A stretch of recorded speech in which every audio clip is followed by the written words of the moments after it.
I was like, that's a wild business, right? Like, how does that work? How does that like? How is it that those people got those licenses and stuff? And he goes, Mm-hmm. gangster shit. And this guy like almost never talks. And I was like, what do you mean?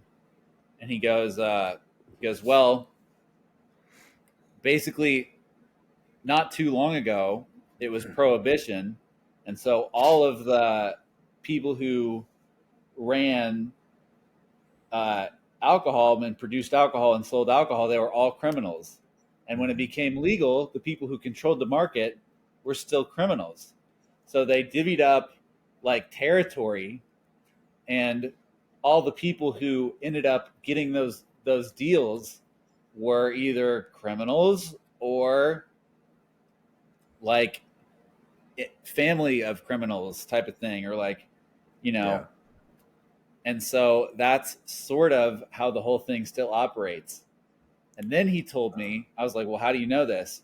Then he told me that he used to work for one. He used to work for one nearby, not the one we know, but the one nearby. And he said that they need to keep 70% of the market share. And if it dips to 69%, they start going fucking nuts. They'll do anything to keep 70% of the market share in a certain area. And he told me that in this county that the distributorship he worked for was in, the this guy's market share in the area dipped below 70%, and he started like flipping out. And he handed this guy, he shoved a pistol into this guy's chest and said, I don't care what the fuck you have to do. You go down to those bars and you get it back above 70. And he goes, well, I don't need this.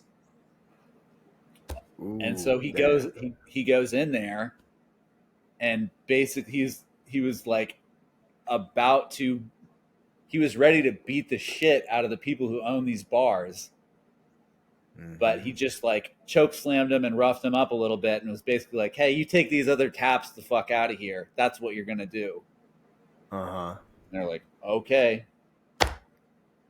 This Dude. this dude who runs like a multi-million-dollar operation here nearby was like, dude, he fucking put a gun in this guy's chest and was like, fix it.